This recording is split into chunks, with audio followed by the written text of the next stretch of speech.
तो हेलो नमस्कार दोस्तों, स्वागत है आपका अपने यूट्यूब चैनल के अंदर। तो आज हम जो है अमेरिका के जो सर्वोच्च न्यायालय है वहाँ उसके संगठन, शक्तियाँ और उसकी भूमिका का परीक्षण करेंगे। यानी ये जो प्रश्न है वो देखने वाले हैं, और ये जो प्रश्न है वो आपके निम्नात्मक प्रश्न में और इससे संबंधित एक जो परिभाषा आती है न्यायिक पुनरावलोकन की, ठीक है। तो वो बहुत बार परीक्षा में पूछी जाती है 5 नंबर के अंदर, या फिर निम्नात्मक प्रश्न में भी वो आती है। और अपने भारत के संविधान में भी न्यायिक पुनरावलोकन सिद्धांत है जो अमेरिका के संविधान से लिया गया है। तो इसलिए हमें जो अमेरिका का सर्वोच्च न्यायालय उसके संगठन और शक्तियों के बारे में हमें थोड़ी सी जानकारी होनी चाहिए। तो पिछले कुछ वीडियोज़ के अंदर हमने अमेरिका के संविधान से संबंधित बहुत सारी वीडियोज़ देख ली है। तो चलिए शुरुआत करते हैं आज के वीडियो की। तो टेलीग्राम पर आपको पीडीएफ सारी मिल जाएगी, बहुत सारे विषय से रिलेटेड, ठीक है। तो वहाँ से आप जो है ले लेना पीडीएफ वगैरह। और बाकी जो है कुछ जो पेड पीडीएफ भी मैंने अवेलेबल करा रखी है सेकंड ईयर की, और बाकी पर काम चल रहा है, ठीक है। तो चलिए शुरुआत करते हैं। तो प्रश्न आपका ये इस प्रकार बनेगा, संयुक्त राज्य अमेरिका में सर्वोच्च न्यायालय के संगठन, शक्तियों और भूमिका का परीक्षण कीजिए। यानी सर्वोच्च न्यायालय के बारे में आपको सारी चीज़ें वहाँ की बतानी है कि किस प्रकार उसका संगठन है, उसकी शक्तियाँ क्या है और उसकी भूमिका क्या है अमेरिका के अंदर, ठीक। तो चलिए शुरुआत करते हैं, इसका उत्तर देखते हैं। देखिए, सर्वोच्च न्यायालय संयुक्त राज्य मतलब अमेरिका की जो न्यायालयों की व्यवस्था में सबसे उच्च स्तर का न्यायालय है। जैसे भारत के अंदर सुप्रीम कोर्ट है, उसी प्रकार, ठीक है। इस न्यायालय की स्थापना संविधान में की गई व्यवस्था के आधार पर अनुसार कांग्रेस द्वारा पारित न्यायिक अधिनियम 1789 के अंतर्गत की गई है। यानी 1789 के अंदर एक अधिनियम पारित किया गया अमेरिका के संविधान के अंदर, और उसके अंतर्गत इसकी स्थापना की गई, ठीक है। फिर अमेरिका में संविधान की सर्वोच्चता को स्वीकार किया गया। जैसे भारत के अंदर भी जो है संविधान ही सर्वोच्च है, उसी प्रकार अमेरिका में भी संविधान ही सर्वोच्च है, ठीक है। इसलिए संघीय संविधान के अर्थों और कानूनों और संधियों के संबंध में उत्पन्न होने वाले विवादों को निर्णय करने का अंतिम अधिकार जो है सर्वोच्च न्यायालय को प्रदान की गई। यानी कि अगर मान लीजिए कि शासन करते समय मान लीजिए सरकार के पास कोई दुविधा आ जाती है, या फिर कोई जो वाद विवाद की स्थिति उत्पन्न हो जाती है, जैसे भारत के अंदर होता है कि राज्य सरकार और जो केंद्र सरकार उसके बीच अगर विवाद हो जाता है, या फिर कोई अधिकारों से संबंधित व्यक्ति के अधिकारों से संबंधित कोई विवाद हो जाता है, तो उसके लिए हमें सुप्रीम कोर्ट की व्यवस्था की गई है। यानी जो सुप्रीम कोर्ट है उसको संविधान की व्याख्या का अधिकार दिया गया है। मतलब जो संविधान का जो डायरेक्ट रक्षक होता है वो सुप्रीम कोर्ट होता है। सरकार तो मनमानी कर सकती है अपने जो फैसले वगैरह, तो वो फैसले भी सही गलत कौन साबित कर सकता है, जो है सुप्रीम कोर्ट, ठीक है, उस प्रकार। तो इसके बाद में देखिए न्यायालय को प्रदान की गई। इस संदर्भ में हस्किन का कथन है कि सर्वोच्च न्यायालय वहाँ के शासन तंत्र का संयुक्त चक्र है, जबकि शासन के अन्य विभाग जनमत के धीमे और तेज झकोरों के हिले जाते हैं, तब भी वह अपने न्यायिक संतुलन में को कामयाब रखता है। यानी कि सबसे इस स्किन के हिसाब से कि जो सुप्रीम कोर्ट है वो सबसे ज़्यादा पावरफुल है, और वही है जो संविधान की आत्मा है, या फिर आप कह सकते हैं संविधान का जो है मूल है, ढांचा है, ठीक है। क्योंकि बाकी तो जो सरकारें वगैरह होती है वो आती जाती रहती है और धीमे से काम करती है, बाकी जो सुप्रीम कोर्ट है वो लगभग हर समय एक्टिव रहता है, ठीक है, इस प्रकार। तो अब हम बात करते हैं जो अमेरिका का जो उच्च न्यायालय है, जो सर्वोच्च न्यायालय, उसके संगठन की, यानी उसकी रचना क्या किस प्रकार होती है, मतलब उसकी नियुक्ति किस प्रकार होती है, जो जज वगैरह वो कैसे बनते हैं, उस प्रकार। तो देखिए, संगठन में संविधान में सर्वोच्च न्यायालय के न्यायाधीशों की संख्या निश्चित नहीं की गई है। यह समयानुसार बदलती रहती है, बिल्कुल भारत के जैसे। ये भारत में भी इसी प्रकार की व्यवस्था है कि जो सुप्रीम कोर्ट में जो जज वगैरह होते हैं, न्यायाधीश वगैरह, उनकी संख्या फिक्स नहीं होती है। संसद है वो उसमें आवश्यकता अनुसार जो है संशोधन कर देती है।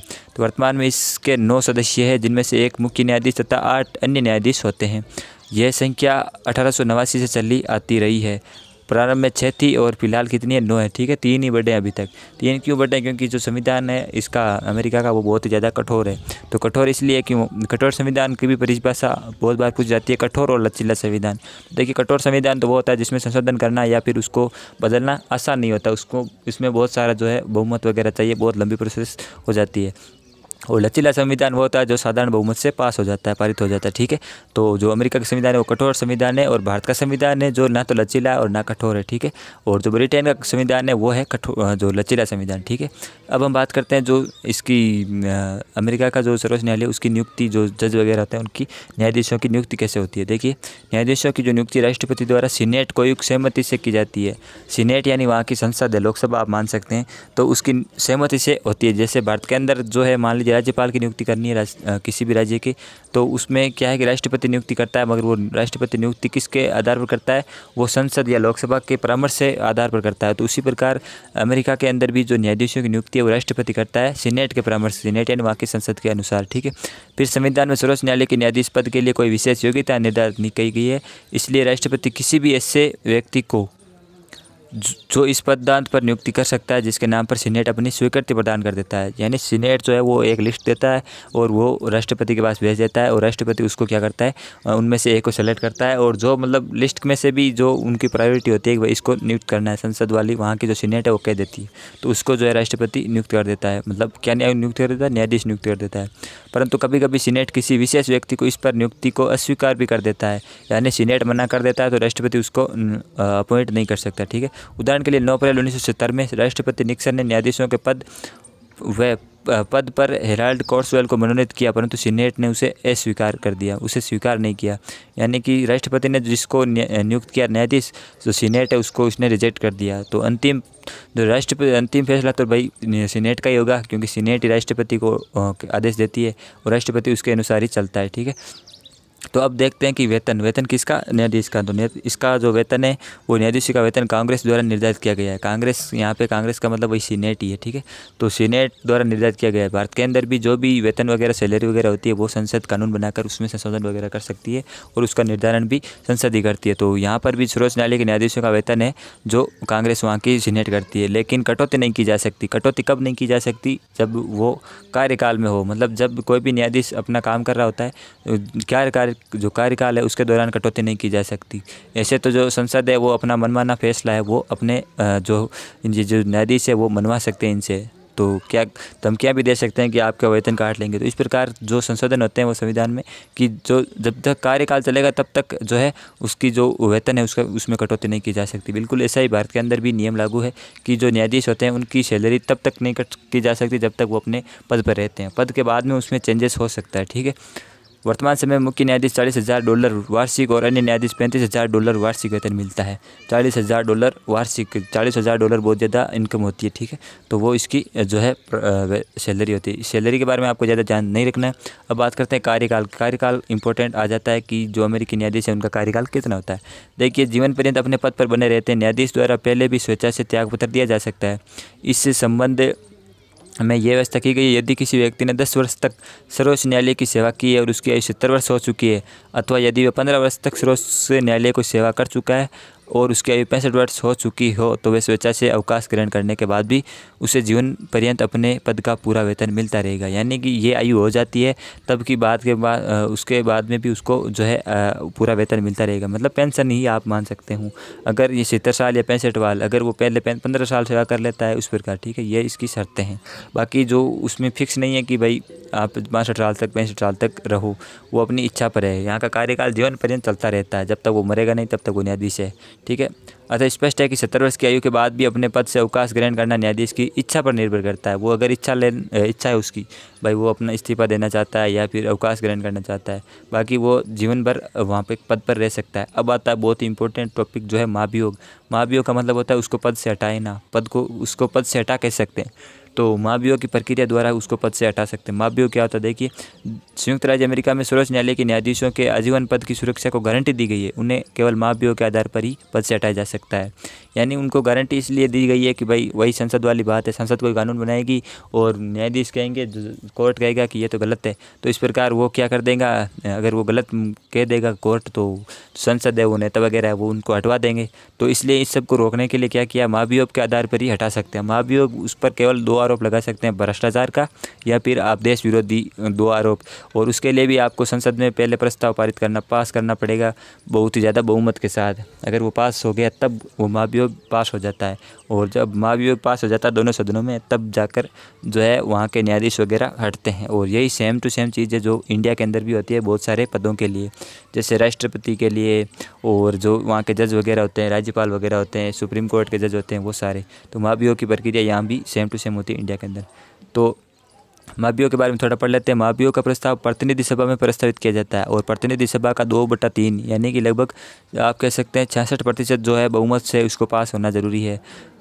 66% यानी 2/3 का मतलब यही होता है। फिर के जाने पर सीनेट उसके द्वारा दूसरा सीनेट जो उसकी जाँच की जाती है। यदि सीनेट भी अपनी 2/3 प्रस्ताव की पुष्टि कर दे तो महाभियोग का प्रस्ताव पारित समझा जाता है, और संबंधित न्यायाधीश को अपने पद से त्यागना पड़ता है, इस्तीफे देने पड़ता है। ठीक है, अब तक संघीय न्यायपालिका के 9 न्यायाधीशों के विरुद्ध महाभियोग का प्रस्ताव जा चुका है, जिनमें से केवल 4 के विरुद्ध ये पास हुआ है। 9 के विरुद्ध ही अभी तक पास हुआ है। मतलब बहुमत इतना ज़्यादा मिलना बहुत ही ज़्यादा मुश्किल है, तो इसलिए ये पास नहीं हो पाता। Sorry guys. हाँ, तो फिर बात आती है कार्य प्रणाली की कि ये क्या क्या कार्य इनके होते हैं। ठीक है, तो देखिए सर्वोच्च न्यायालय का नियमित अधिवेशन होता है जो है प्रतिवर्ष अक्टूबर के प्रथम सोमवार से। ये आप डेट वगैरह ये इसको आपको ध्यान नहीं रखना है। प्रारंभ होकर प्राय अगले वर्ष के जून तक, यानी कि साल के अंदर लगभग 2 बार इसका जो है फिक्स अधिवेशन होता है। बाकी तो ये सुप्रीम कोर्ट वगैरह तो एनी टाइम चलता रहता है। ठीक है, और विशेष आवश्यकता पड़ने पर मुख्य न्यायाधीश सर्वोच्च न्यायालय के विशेष अधिवेशन भी बुला सकता है। अधिवेशन का मतलब जो बैठकें वगैरह होती है उस प्रकार की। ठीक है, अगर कोई बड़ा मुद्दा है तो उस पर बैठक होती है। बाकी तो सुप्रीम कोर्ट एनी टाइम चलता रहता है। फिर हम बात करते हैं क्षेत्राधिकार कौन कौन से हैं, यानी कि जो सर्वोच्च न्यायालय है वो किन किन क्षेत्रों पर अपना अधिकार बना सकता है, मतलब किन किन पर फैसले करता है। तो देखिए संयुक्त राज्य अमेरिका के संविधान के अनुच्छेद 3 में सर्वोच्च न्यायालय की शक्तियों एवं क्षेत्राधिकार का विस्तृत वर्णन किया गया है। यह शक्तियों के प्रयोग के संदर्भ में व्यवस्थापिका एवं कार्यपालिका दोनों से स्वतंत्र है, यानी कि सुप्रीम कोर्ट है जो वहाँ का वो स्वतंत्र है, दोनों अन्य जो भी कार्यपालिका और व्यवस्थापिका है, ठीक है, वो अपना स्वतंत्र निर्णय दे सकता है। सर्वोच्च न्यायालय का क्षेत्राधिकार निम्नलिखित के अंतर्गत बताया जा सकता है। तो प्रारंभिक क्षेत्राधिकार कौन कौन सा होता है, देखिए मतलब किन किस में वो फैसले दे सकते हैं। तो प्रारंभ के अंदर वो किस में फैसले दे सकते हैं, वे सभी विवाद जिनमें राजदूत, वाणिज्य दूत, अन्य सभी मंत्री और देशी प्रतिनिधि कोई पक्ष हो, यानी कि जो इंटरनल मैटर होते हैं, जो नेता वगैरह से वो सारी चीज़ें, उन पर वो अपना फैसला दे सकते हैं। फिर कोई इनके अगर विवाद हो तो इनसे संबंधित, फिर ऐसे सभी विवाद जिनमें संयुक्त राज्य अमेरिका का संघ या अमेरिकी संघ का कोई एक या अधिक राज्य का एक पक्ष हो, यानी अमेरिका के अंदर बहुत सारे राज्य हैं, तो उनमें से जो राज्यों से संबंधित विवाद है वो भी सुप्रीम कोर्ट में इसके अमेरिका के में दिया जा सकता है। एक तो जो ये सारे मंत्री है, इंटरनल मंत्री होते हैं जितने भी, ठीक है, राजदूत वगैरह जो अमेरिका के होते हैं, उनसे संबंधित विवाद, और दूसरा ये प्रारंभिक क्षेत्राधिकार की बात हो रही है, और दूसरा जो राज्यों के बीच में होता है। अमेरिका भी बहुत सारे जो राज्यों का संघ है, ठीक है, तो उसी उन्हीं के बीच में कोई विवाद होता है तो वहाँ की सुप्रीम कोर्ट फैसला दे सकती है। फिर दूसरा जो है अपीलीय क्षेत्राधिकार, अपीलीय अधिकार क्षेत्र कौन सा है, देखिए सर्वोच्च न्यायालय का अधिक महत्व अपीलीय न्यायालय के रूप में है। सर्वोच्च न्यायालय में अधिकांश मुकदमे पुनर्विचार अर्थात अपील के लिए आते हैं। पुनर्विचार मतलब कोई कानून बना दिया, अब उसको पुनर्विचार करना है, भाई ये सही है गलत है, तो वो आपको बताना है, तो बहुत सारे ज़्यादा फैसले आते हैं इनके अंदर, मतलब मुद्दे आते हैं। दूसरे शब्दों में राज्य के उच्च न्यायालयों और निम्न संघीय न्यायालयों के विरुद्ध की गई अपीलों पर विचार करना सर्वोच्च न्यायालय की मुख्य कार्य है। फिर देखिए ये ध्यान रखने योग्य बात है कि अमेरिकी सर्वोच्च न्यायालय में उन सभी मामलों की अपील नहीं हो सकती जिनमें निम्न न्यायालयों के निर्णय से किसी पक्ष को असंतोष हो। साथ ही ऐसा भी नहीं है कि राज्यों के उच्चतम न्यायालय के सभी निर्णयों के विरुद्ध सर्वोच्च न्यायालय में अपील की जा सकती है। यानी कि सभी न्यायालयों, जैसे भारत के अंदर अगर आप निचले कोर्ट से संतुष्ट नहीं होते हैं उनके फैसले से, तो आप अपर कोर्ट में जा सकते हैं, उससे ऊपर में। तो फिर अगर इससे भी आप संतुष्ट नहीं है तो आप ऊपरले कोर्ट में जा सकते हैं। यानी कि अगर डिस्ट्रिक्ट कोर्ट में आपका फैसला अगर आपने नहीं मानना चाहते हैं, आप उससे संतुष्ट नहीं हो, तो आप जो राज्य का कोर्ट होता है हाई कोर्ट, वहाँ पे जा सकते हो। हाई कोर्ट के फैसले संतुष्ट नहीं हो तो आप सुप्रीम कोर्ट जा सकते हो। अमेरिका के अंदर ऐसा नहीं है। अमेरिका के अंदर कुछ फैसले ऐसे होते हैं जो डिस्ट्रिक्ट कोर्ट के होते हैं वो अंतिम होते हैं, कुछ फैसले हाई कोर्ट के अंतिम होते हैं, उसके आप जो है पुनर्विचार उस पर नहीं करवा सकते, उसके लिए आप सुप्रीम कोर्ट नहीं जा सकते, केवल कुछ मामलों में होता है, ठीक है। फिर देखिए इस संदर्भ में न्यायालय अपने स्वयं विवेक द्वारा ये निर्धारित करता है कि उसे किस प्रकार के मुकदमों की सुनवाई करनी है। यानी कोर्ट ये खुद फैसला कर लेता है कि भाई ये मुकदमा है जो उससे सुनवाई करनी है या नहीं करनी है। सर्वोच्च न्यायालय के अपीलीय क्षेत्राधिकार को सन 1925 में कांग्रेस के अधिनियम द्वारा ये जो है संवैधानिक मामलों तक सीमित कर दिया गया है। ये जो है जो पॉइंट है उनके अंतर्गत वो दिए गए हैं, ठीक है। जब किसी राज्य के न्यायालय किसी संघीय कानून या संधि के विरुद्ध निर्णय दिया गया हो, यानी ये जो पॉइंट है आप पढ़ लेना, वैसे ज़्यादा इंपॉर्टेंट है नहीं, इतने लंबा चौड़ा। अगर निम्नात्मक प्रश्न में आपके आ जाते हैं, मान लीजिए ये प्रश्न आपका आ गया और आएगा ये, तो इनमें आपको क्या करना, पॉइंट्स ध्यान रखना। और ये PDF फ्री आपको मिल जाएगी, लिंक है आपका डिस्क्रिप्शन के अंदर, ठीक है। तो वहाँ से आप, अगर आपके पास टाइम भी ना हो पढ़ने का, तो आपको क्या करना है, इनके पॉइंट्स ज़रूर पढ़ के जाना। ये लंबा चौड़ा आपको पढ़ने की जरूरत नहीं है, केवल पॉइंट पढ़ लेना, और अगर आपके पास थोड़ा टाइम है तो आप थोड़ा बीच बीच में पढ़ लेना, ठीक है। तो हेडिंग्स अगर आप अच्छे से लिखेंगे तो बहुत ज़्यादा काम आने वाला है, आपको नंबर भी अच्छे मिलेंगे, ठीक है। रामायण कोई भी नहीं पढ़ता, इसके अंदर की जो भी चीज़ें आप क्या लिख रहे हैं कोई नहीं पढ़ता, इतना टाइम कोई नहीं होता, वो केवल हेडिंग्स देखता है और आपके पेज देखता है कि आपने जो आपकी क्वालिटी है वो किस प्रकार की रहती है लिखने की, ठीक है। तो अब बहुत ज़्यादा इंपॉर्टेंट टॉपिक अब आ चुका है न्यायिक पुनरावलोकन का, और इसीलिए हम जो है सुप्रीम कोर्ट का जो ये पढ़ रहे हैं अमेरिका के वाले का, तो ये बहुत ही ज़्यादा इंपॉर्टेंट थ्योरी है न्यायिक पुनरावलोकन की। तो देखिए संयुक्त राज्य के सर्वोच्च न्यायालय का एक महत्वपूर्ण अधिकार न्यायिक पुनरावलोकन संबंधी है। इस अधिकार के अंतर्गत सर्वोच्च न्यायालय जो संघीय कांग्रेस तथा राज्यों के विधानमंडल द्वारा निर्मित कानून की संवैधानिकता की जांच करता है और उन्हें वैध या अवैध घोषित करता है। इस वैधता के निर्णय को 2 कसौटियों के आधार पर होता है। अब यानी कि जो न्यायिक पुनरावलोकन का मतलब ये होता है कि मान लीजिए जो अमेरिका की जो भी कोर्ट, मतलब जो संसद है, सीनेट है वो कोई कानून बना देती है, तो वो कानून सही है या गलत है, उसकी जांच अगर सुप्रीम कोर्ट करता है तो उसको न्यायिक पुनरावलोकन कहते हैं। पुनरावलोकन का मतलब है दोबारा से जांच करता है वो कि भाई ये सही है नहीं। अगर वो मान लीजिए सही है तो उसको वैध घोषित कर देगा, अवैध अगर वो गलत कानून है, अगर उससे कुछ नुकसान होता है देश के नागरिकों को या संविधान के अगर वो खिलाफ जाता है तो वो उसको अवैध घोषित कर देता है। कौन? Supreme court.